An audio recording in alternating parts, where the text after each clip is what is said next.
ભગવાને માનવીને કહ્યું, માંગ માંગ, જે માંગે તે આપું. ભગવાન તો આપવા લાગ્યા.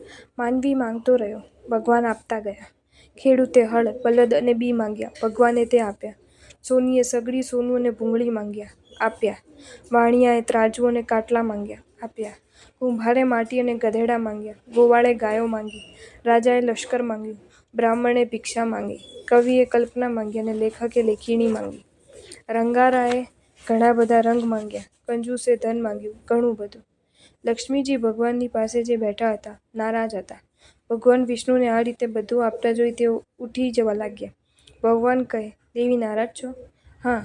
દેવી લક્ષ્મીએ કહ્યું, તમે બધાને બધું આપી દેશો, ઘણું બધું આપી દેશો, પછી બધા આપણને યાદ પણ શું કામ કરશે? માનવી આપણને દેવીને ભૂલી જશે. નહીં ભૂલે દેવી. ભગવાન વિષ્ણુએ હસીને કહ્યું, જ્યાં સુધી માનવી એક વસ્તુ નથી માંગતો ત્યાં સુધી તેને ભગવાનની જરૂર પડવાની જ. દેવીને કુતૂહલ થયું. તેમણે પૂછ્યું, એવી કઈ છે એ વસ્તુ? ભગવાન કહે, સંતોષ દેવી. માનવી જ્યાં સુધી સંતોષ માંગતો નથી, માણતો નથી, અનુભવતો નથી, ત્યાં સુધી તેને ભગવાનની જરૂર રહેવાની જ. સંતોષ જ માનવીની માંગણીઓનું પૂર્ણવિરામ છે. દેવીએ હસ્યા.